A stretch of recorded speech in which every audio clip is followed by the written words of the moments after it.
5 psychology tips on how to deal with losses inside of the market. Another day in the office, man. Today we about to head over to the Classic, Texas. One of my guys in my building, he got a lot of exotic car rentals and stuff, so I'm about to head over there. He got a Lambo. He actually got a Maybach. This is actually his Maybach truck right here too. So I'm about to head over there, just kind of get a feel for, what else you got? Carmex. Just get a feel for what he got in stock. This looks so crazy right here. Everything in here is crazy. This S580, nuts. Freaking rolls, nuts. Pretty much got everything in here. Anything you can think of. Another S580, got a Huracan right here. So if y'all need a rental inside Dallas, Texas, hit up the Classic. My boy Luca definitely get you right. He got everything for rent. Lambos, Range Rovers, Rolls Royces, S580s. And then right now they working on the wrap for this Rolls Royce. It was like a maroon type color, but they wrapping it all white. That shit's fire, bro. What you doing with this? To rebuild a 440. Damn. That's crazy. I be doing everything in here, bro. Oh yeah. Literally everything. What's up, boss? How are you? I'm good, how are you? I'm on presidential for sure. I love it. Yeah. It's the best name. I feel like guys. Yeah, Even lowered like this, it drives smooth. damn, it's low. Yeah, look at it. They sit way higher. I just thought, I'm thinking it's like the Range where it just kind of got the air suspension. That's what I ride it like. Yeah. Sure. I gotta drop it off. I'm about to go out of town tomorrow. I'm gonna drop it off at the dealer, get a couple things fixed. Yeah. Warranty shit. That's what's up. Dude, I got a wide body kit on it. That's hard. Sounds crazy too. For real. What y'all do to it? I'll start it if you want to. Yeah, start it up. And then you got the ATVs. Oh yeah, that's big shit. For real. That's a 2023 Raptor. Motherfucker got a sound system on the 4-wheeler. Hey, I that shit's hard, I bro. wouldn't get a motorcycle, but I definitely would get one of these though. Hey, this motherfucker's fast too, bro. Look at it. Look, You look like some Philly Like shit. he went all personal with it too. So I'm about to redo all the graphics on it. Yeah. Just whoever put it on did. He has it, bro. You should see the inside of the trailer. So that trailer's just for this. It's got TVs in the trailer, subwoofers, speakers in the trailer, everything. That's crazy. Yeah, this car is really crazy though. It's like big turbo, downpipe, tune.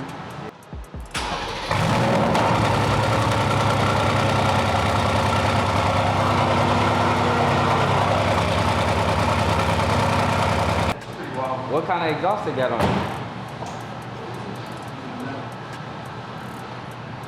Honestly, bro, I really don't even know.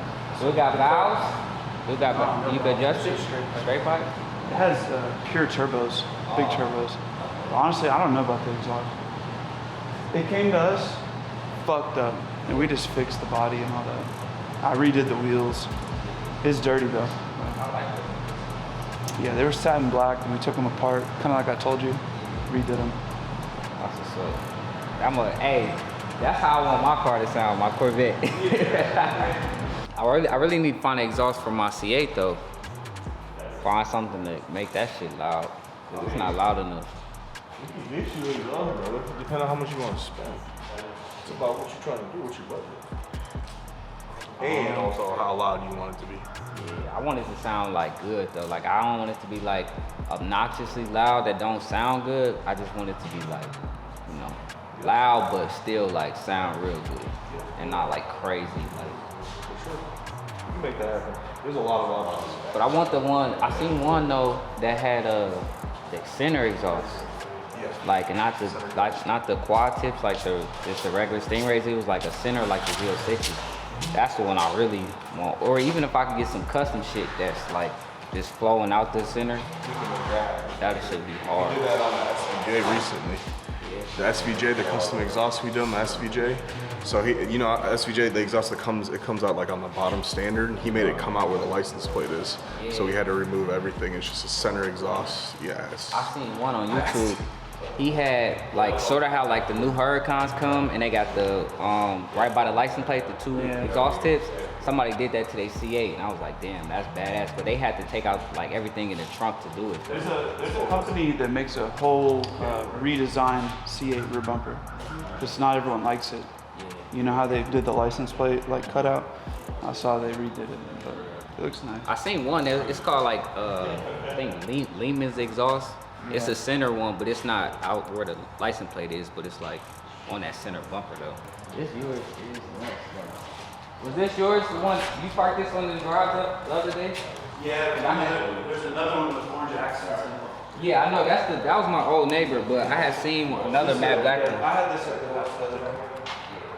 I was like, damn, somebody else got a Lambo or is that Luke's? Let's go back to the other video. Should I get the Urus or the Huracan? We got a Urus right here. And this thing looks good. Or the Huracan, but this Urus badass though. You saw the other side then? You know it's a red truck. Yeah, that's gonna be hard. What color are the wheels? Just regular. Oh, door jams too. Yeah, all up in there. Wheels are right here. This one look crazy. But look, I've been getting a lot of emails asking about one-on-one mentorship. So if you follow me on Instagram or you're in my Telegram chat, you have seen a poll that I did when I asked, should I do 6-week mentorship or should I do the in-person 3-day class? So I have exciting news for you guys. I will be doing a 3-day in-person class where you guys can fly out to Dallas and learn from me personally, one-on-one. I'm gonna book out a suite for you guys. Everything is gonna be, you know, put together for you guys. You guys will be able to ask me these questions on a day-to-day basis within those 3 days. Also, we be going over extensive advanced material that I do not talk about inside of my YouTube videos or my actual blueprint course.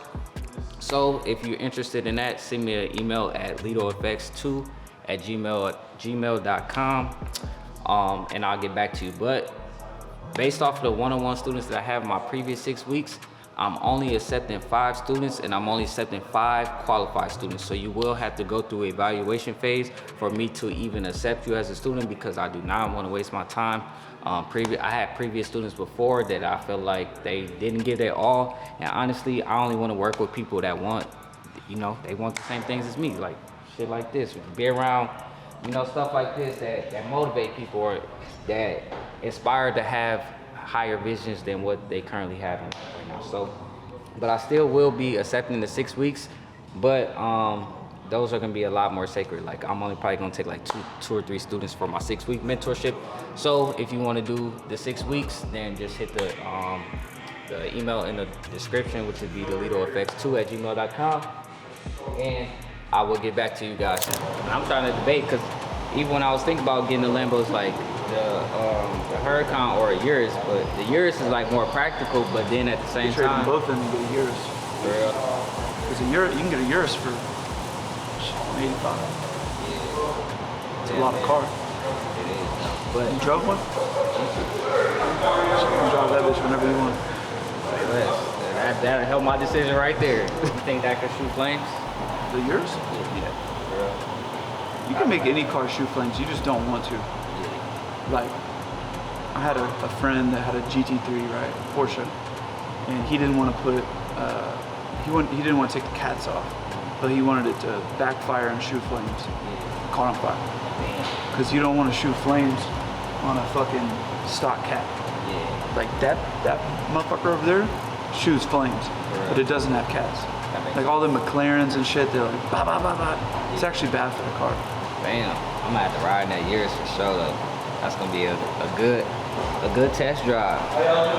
You got a racing simulator. I got the whole setup at the crib, bro. I be in that bitch drifting like a hoe. Damn. Like if I tune the C8, then I feel like if I'm gonna do all that, then there's no point in me getting a Lambo. No, But because like if you want to tune your shit and do it the right way, we can make that bitch make like right around like 993 for real. horsepower. shit, I don't even need no more speed. I drive too reckless as it is, you know. It's fast enough for me, especially 0 to 60 off the line. It's about Going that 2.7. fast, that's gonna avoid the warranty, like all that Yeah. shit, because we're breaking them. No, that's facts. Yeah, I don't know. I just know I want it to be a lot louder, Yeah. but I don't know. Shout out my boy Lambo Luke. He got a Urus for rent, but he's about to let me, you know, pretty much get a feel for it. Cause you know I want a Urus, so he about to let me, you know, test it out. Crazy. Ignore the lights on the dash. Oh, he's streaking. All right, guys. So we testing the Urus right now. Shout out my boy Luke for letting me drive his Lambo. You know, I feel like that's a real important thing too. You know, just to be surrounded by people that, you know, have the things that. Damn, this motherfucker sucking me in.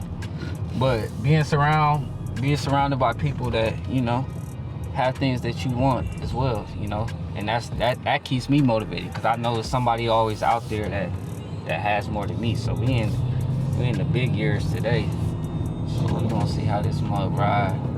Damn, he got the burps, the crackles, all that. That's out the box too. Jeez.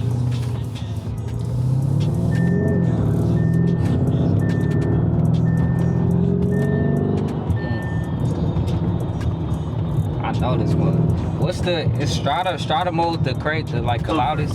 Strata's comfort. Oh, so Corsa the crazy Corsa's one. the really like fast one. So you could daily this though for sure. Like Oh, it's yeah. cool day. Makes sense.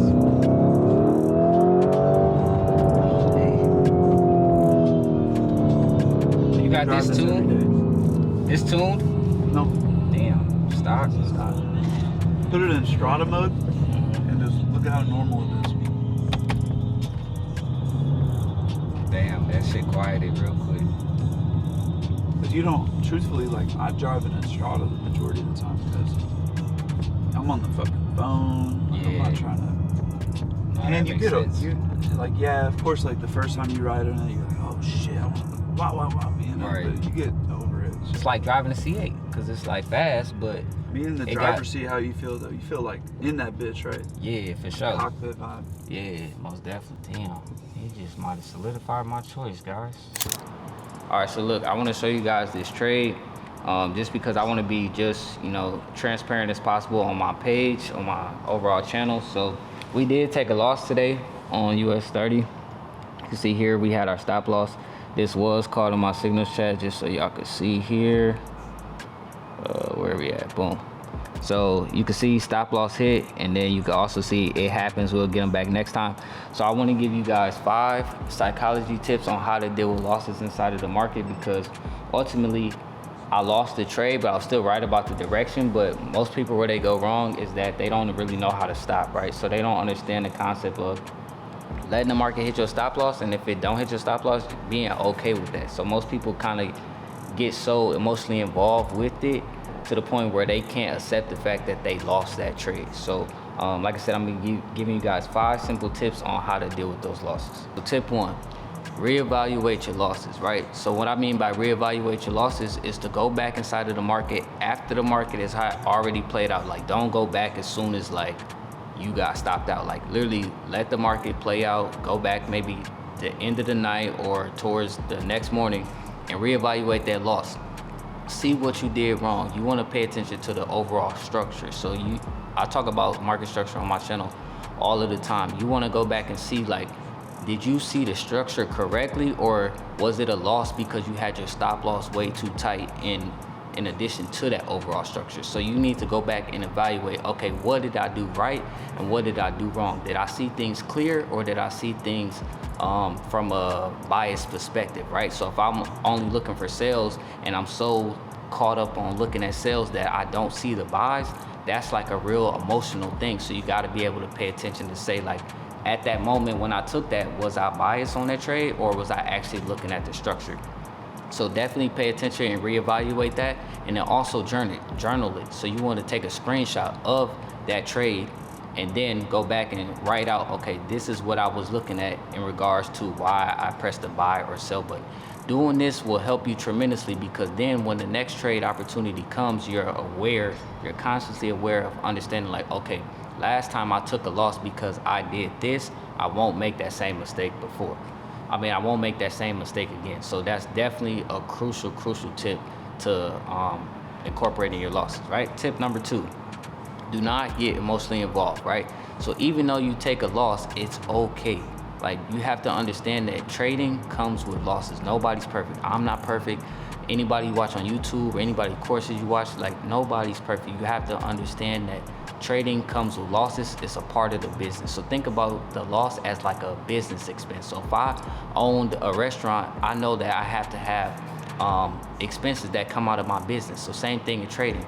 If I take a loss, it's an expense of my business. So I have to treat it as such. So I can't get emotionally involved to the point where I feel like down, or I'm like super mad, or I can't function on a day-to-day basis because I'm so caught up about my loss. Like, I took a loss today, and y'all see what I did today. I was at the wrap shop and driving all the cars and stuff. Like, it's okay. I understand, like, it's a loss. It comes with it. Even though I lost $1,500, that's a lot of money, but still, I understand it comes with the process, right? Tip number 3, treat every trade as just another trade, right? So when you have a loss, most people get so caught up on that loss where the next trade affects them to the point where all they could think about is the previous loss, and then that causes them to lose more and more and more. Why? Because you're focusing your energy on actually losing that previous trade instead of thinking about how you can win the next trade. You don't want to get caught up to the point where it's like, oh my God, I took $1,000 loss, I got to make that $1,000 back. Like, no. Simply focus on your strategy, your rules, and implementing those so you can then win the next trade. You don't want to focus on losing to the point where you actually lose. Like, it's like a real thing. Whatever you focus on is what will really happen inside of your real life. It's like the law of attraction. So definitely make sure you guys are actually treating the next trade as just another trade. Tip number 4, once your stop loss hits, do not stay on the computer. Like, if it hits, you just need to walk away from the computer. You do not need to sit on the computer or sit on your phone. Like, if I'm sitting there looking at my phone like, oh, it just hit my stop loss, I want to get right back in, that's like a root cause for revenge trading. So you don't want to do that. You want to make sure you can step away, go do something fun. Like, for me, if I take a loss inside the market, I may go wash one of my cars, I may go eat at a restaurant that I enjoy, or I might go spend time with my friends or doing anything of that nature just to get out of that environment. Because in trading, you can get sucked in to the point where it's like, oh, I took a loss, I gotta make it back right then and there. In reality, it's like, okay, I took a loss, let me go still enjoy life. It's not to the point where I have to just be on the market and be so sucked in to the point where I feel like I gotta make all of that money back right then and there. It's like, okay, I accept it. Now let me step away from the computer and go do something else that I enjoy. That way you can get your spirits back up. Think about it. If you just sit there and focus on that loss and you stay on the computer all day, that's what causes you to get emotionally involved. So that goes back to tip number 2, don't get emotionally involved. So definitely, like I said, get away from the computer, get away from trading, period, and go enjoy your freaking day. Tip number 5, you want to lower your lot size, right? So when you lower your lot size, that's incorporating that you did just take a loss on that account. So you want to go a little bit slower. You don't want to just try to increase your lot size or have that lot size the same, because then you're kind of, in a sense, like revenge trading. So you want to lower your lot size, gain that momentum, gain that confidence back inside of the market. That way you can then proceed to the next trade and begin to build the balance again. You don't want to just jump in with the same lot size or even a bigger lot size. That's probably the biggest mistake, is an increase in the lot size. You don't want to do that, because then now that's like a act of revenge. You're trying to get the market back. You're trying to incorporate, like, regain those losses that you just had. In reality, that goes back to step number 3, treat this trade as just another trade. You want to lower that lot size to the point where it's like you don't care about that trade. You just practicing your rules, you're following your system, and you're incorporating what you learn and following your rules. You don't want to just jump in trying to gain all those losses back. So when you lower your lot size, you don't have to be so emotionally involved. So those are just quick 5 simple tips on how to recover from losses inside of the market. Like I said, I did take a loss today, but I'm still happy spirits. It happens. You have to be open to understanding that this game comes with losses and still enjoying it. We trade to live, we don't live to trade, right? So we don't sit on the computer all day we go enjoy our days and we get back to it when another setup presents itself. So I hope this video was super helpful. Make sure you guys hit the like and subscribe button. I appreciate all of you guys' support. That day in the life and the office tour have been going up, and I really, really, really appreciate you guys' support. So the next milestone that I want for this channel is to get it to 10K subscribers. Once we get to 10K subscribers, I got a nice giveaway for somebody for a free Lido FX Blueprint course once we get to 10K subscribers. So see you all soon.